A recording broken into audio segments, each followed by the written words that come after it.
Yaklaşık 400 yıl önce yaptığı yapılarla yüreğimize dokunan ve ah ne güzel dediğimiz pek çok yapıyı inşa eden, mimarlık tarihinin en önemli mimarları arasında olan Sinan, ilk bakışta mütevazı görünen ama kulak verildiğinde oldukça iddialı sözlerle seslenir geleceğe. Gelecekte yaptıklarımı görecek insaf sahiplerinin çabamın ciddiyetini göz önüne alarak inşallah beni hayır ve dualarla anacaklarını umarım. Türk mimarlık tarihinin şüphesiz en büyük ismi olan Mimar Sinan, sadece Osmanlı Devleti'nin değil, dünyanın da en büyük mimarlarından birisidir. Kimliği doğup büyüdüğü zaman ve coğrafi sınırların çok ötesine geçen bu büyük mimarın eserleri, birçok ülkeyi içine alan geniş bir coğrafyada çağının şahidi olmaya ve Osmanlı kimliğini yaşatmaya devam etmektedir. Mimar Sinan 16 ayrı türde 477 esere imza attı.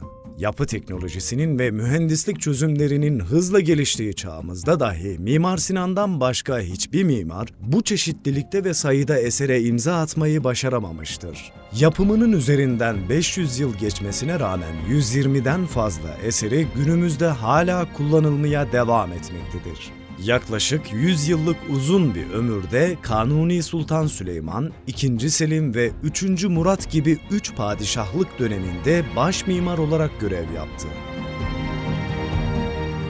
1000 yılın ustası Mimar Sinan. Mimar Sinan'ın hayatı. 29 Mayıs 1489'da Kayseri'ye bağlı Agırnaz köyünde doğan Mimar Sinan, önce acemi oğlanı olarak devşirilir ve sarayda aldığı eğitim sonrası orduyla birlikte Belgrad, Rodos, Mohaç, Viyana, Almanya ve Irak seferlerine katılır. 1526 yılında Mohaç Meydan Muharebesi'nden sonra gösterdiği gayretler sebebiyle takdir edilerek bölük komutanı görevine terfi ettirilir. Sonrasında zemberekçibaşı ve baş teknisyen olur. Bu seferler sırasında yapımına ihtiyaç duyulan köprü, ordugah ve yol üzerinde bulunan nehir ve göllerin geçilmesi için yaptığı teknelerle dikkat çekti. 1533 yılında Kanuni Sultan Süleyman'ın İran seferi sırasında Van Gölü'nden karşı sahile geçmek için 2 haftada 3 adet kadırga yapıp donatarak büyük itibar kazandı. İran seferinden dönüşte Yeniçeri Ocağı'nda itibarı yüksek olan hasekilik rütbesi verildi. Özellikle 1538'de Karaboğlan seferi sırasında Prut Nehri üzerinde kurduğu köprüyle ordunun karşıya geçmesini sağlamıştır. Mimar Sinan'ın 13 günde yaptığı bu köprü adeta efsane olmuştur. Mimar Sinan bu olayı şöyle anlatmaktadır. Hemen adı geçen suyun üstüne bir güzel köprünün yapımına başladım. 10 günde yüksek bir köprü yaptım. İslam ordusuyla bütün canlıların şahı sevinçle geçtiler. Bu namı sayesinde baş mimar olarak atanır ve 50 yıl boyunca bu göreve devam eder. Bulunduğu bölgelerdeki önemli yapıları incelediğini ve bunlardan ders aldığını belirten Mimar Sinan, bilgi birikimi ve mimarlık mesleğindeki becerisinin yanı sıra aklı selim, uzun bir ömür yaşamanın ödülünü de alır. Mimarbaşılığa getirilmeden önce yaptığı 3 eser oldukça dikkat çekicidir. Bunlar Halep'te Hüsreviye Külliyesi, Gebze'de Çoban Mustafa Külliyesi ve İstanbul'da Hürrem Sultan için yaptığı Haseki Külliyesidir. Mimar Sinan, Osmanlı mimarlığında klasik dönemin başlıca yaratıcısı, başka bir deyişle okul kurmuş bir sanatçıdır. Yapıtlarında güzellik ve işlev kavramlarını birleştirerek mühendislik tekniğinin yaratıcılığını sanatçı beğenisiyle birleştirip özgün yapılar ortaya koymuştur. Eldeki kaynaklara göre Osmanlı ve dünya mimarisinde Sinan çağı vardır. Aynı şekilde Osmanlı mimarisinde yaşadığı güçlü dönemde güçlü bir Sinan okulu da teşekkül etmiştir. Böylece Mimar Sinan talebeleri ve eserleriyle Osmanlı mimarisinde etkisini ve sonraki asırlarda yol göstericiliğini sürdürmüştür. Mimar Sinan öne çıkan kimliğiyle bir mimar olarak bilinmektedir. Fakat sadece mimarlık onu tanımlamaya yetmez.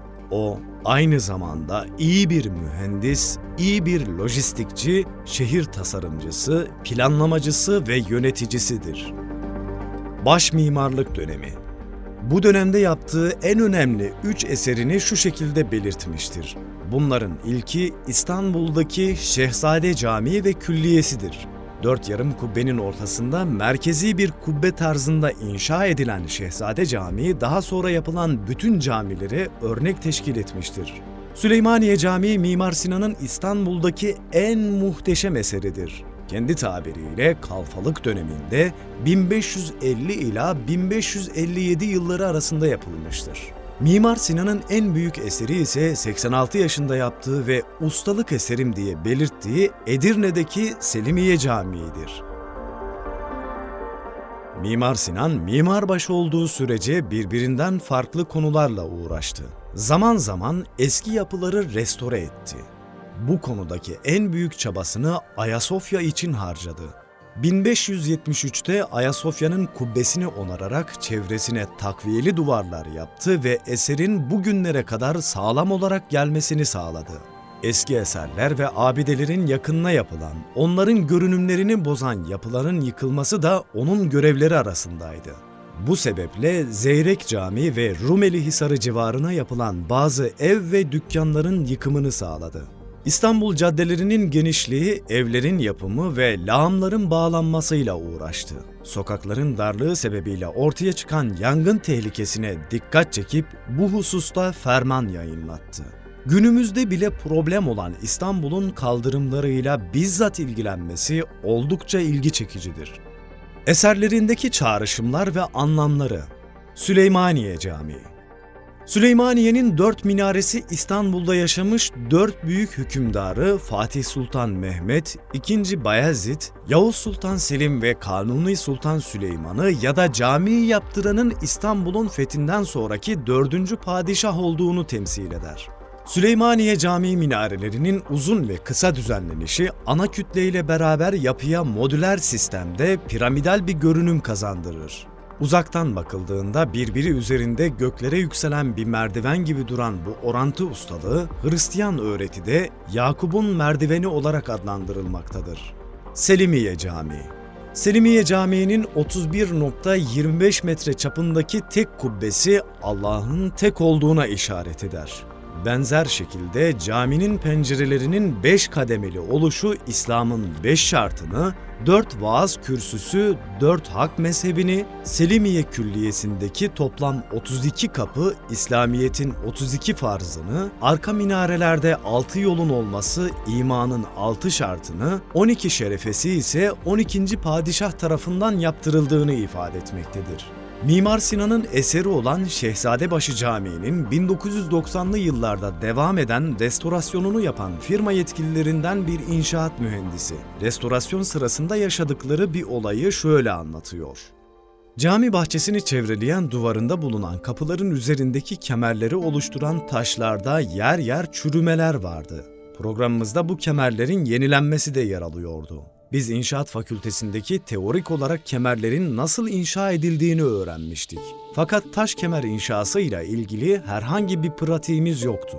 Kalıbı yaptık, sökmeye kemerin kilit taşından başladık. Taşı yerinden çıkardığımızda hayretle iki taşın birleşme noktasında olan silindirik bir boşluğa yerleştirilmiş bir cam şişeyle karşılaştık. Şişenin içinde dürülmüş beyaz bir kağıt vardı. Şişeyi açıp kağıda baktık. Osmanlıca bir şeyler yazıyordu. Hemen bir uzman bulup okuttuk. Bu bir mektuptu ve Sinan tarafından yazılmıştı. Mektupta şunlar yazılıydı. Bu kemeri oluşturan taşların ömrü yaklaşık 400 senedir. Bu müddet zarfında bu taşlar çürümüş olacağından siz bu kemeri yenilemek isteyeceksiniz. Büyük bir ihtimalle yapı teknikleri de değişeceğinden bu kemeri nasıl inşa edeceğiniz hakkında herhangi bir fikriniz olmayacak. İşte bu mektubu ben size kemeri nasıl inşa edeceğinizi anlatmak için yazıyorum.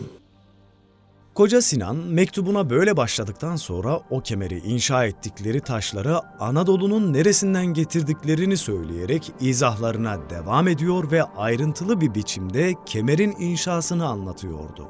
Her kim bu taş eskidiğinde yenisiyle değiştirmek isterse eski taşın yerine takılacak yeni kilit taşının iki tarafından yağlı iple taşı bir taraftan sokup öteki taraftan çeksin ve sonra ipin dışarıda kalan kısımlarını kessin yazmıştı.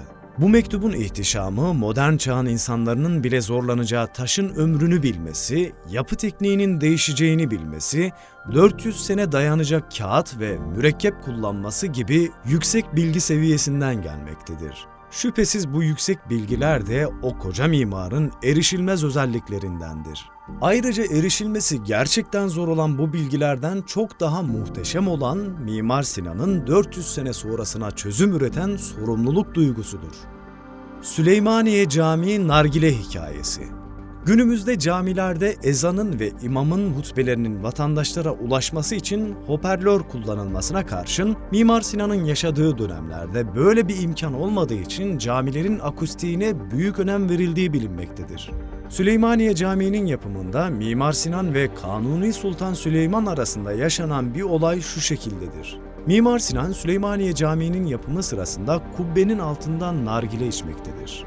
O dönemde çalışanların bazıları Kanuni Sultan Süleyman'a giderek Mimar Sinan çalışmıyor, oturup nargile içiyor diye şikayet ederler. Kanuni Sultan Süleyman şikayetler artınca gidip bakıyor ki gerçekten Mimar Sinan kubbenin altında oturmuş nargile içiyor. Bunun üzerine padişah "Niye çalışmıyorsun?" diye sorduğunda Mimar Sinan "Kubbenin akustiğinin nasıl olacağını hesaplıyorum. Nargileden çıkan sesle bunu yapmaya çalışıyorum" diye cevap vermiştir. Süleymaniye Camisi'nin gecikmesi İran Şahı'na çevresindekiler tarafından şu şekilde bildirilir. İstanbul'da büyük bir mabetin yapımına başlayan Osmanlı Devleti hazinesinde parası kalmayınca mabetin yapımına ara vermiştir. Aralarında rekabet bulunan İran Şahı bu durumu fırsat bilerek içerisinde mücevherler olan bir sandığı Sultan Süleyman'a gönderir. Sultan Süleyman yapılan yardımı geri çevirmez. Taşların bir kısmını elçinin gözü önünde etrafındakilere dağıtır. Şah'ın gönderdiği bu taşlar caminin taşları yanında kıymetsizdir diyen Sultan Süleyman'ın emriyle sandıkta kalan zümrüt, yakut ve elmas cinsinden diğer mücevherler bir havanda un ufak edilerek yapımı devam eden bir minarenin harcına karıştırılır. Gün ışığı vurduğunda parıltısıyla diğerlerinden ayırt edilen bu minareye halk arasında Cevahir Minaresi adı verilmiştir. Koca Sinan ustalık eserim dediği Selimiye Camii'nin inşaatına başlamadan önce inşaatta kullanacağı bütün taş malzemeyi araziye yerleştirir. 2 yıl süresince tonlarca taşı zeminin üzerinde bekletir. İnşaatın yapımına başlanmaması padişahı rahatsız eder. Bu durumun hikmeti Mimar Sinan'a sorulunca Sinan bu olayı zeminin tam oturması için bu ağır malzemeleri arazi üzerinde beklettim diyerek izah etmiştir. İnşaatçıların kullandığı zeminin oturması denen bir olay vardır. Sinan da Selimiye'nin zeminini önceden sıkıştırarak bu şekilde zeminin oturmasını sağlamıştır. Böylece iş bittikten sonra oluşacak olan çatlama ve kaymaların önüne geçilmiştir. Mimar Sinan'ın Selimiye Camii'nin kubbesini oturtmak için 13 bilinmeyenli bir denklemi matematiğin bilinen 4 ana işleminden farklı 5. bir işlem bularak çözdüğü söylenir. Ayrıca minarelerin şerefelerine çıkan yolda insanların birbirlerini görmemeleri ise büyük bir dehanın ürünüdür. Günümüzde Almanlar aynı sistemi kopyalayarak meclislerinin önündeki dev kürede kullanmışlardır. Minarelerin çok daha gelişmiş bir raylı sistem mekanizması üzerine oturtulduğunu ve her yöne yaklaşık 5 derece yatabildiğini gören Japon bilim insanlarının bu minarelerdeki sistemleri modelleyerek modern raylı sistemlere dayalı gökdelenleri inşa ettikleri söylenmektedir. Mimar Sinan kendi mezarını Süleymaniye Camii'nin Haliç duvarının önünde beyaz taşlı sade bir yer olarak inşa etmiştir. Hayatı boyunca ihtişamlı ve birbirinden güzel eserlere imza atan Mimar Sinan'ın bu sade mezarı, kendisinden sonra gelenlere adeta bir öğüt niteliğindedir.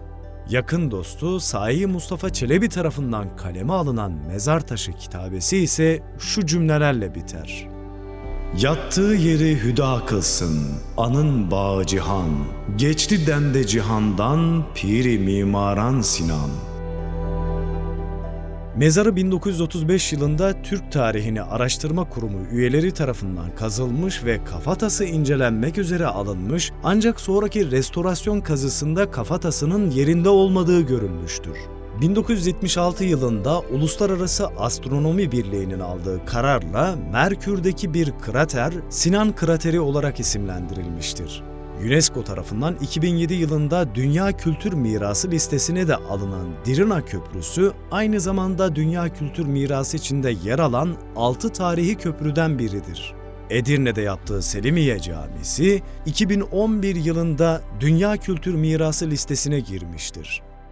Videomuzu beğenmeyi ve benzer videolardan haberdar olmak için kanalımıza abone olmayı unutmayın.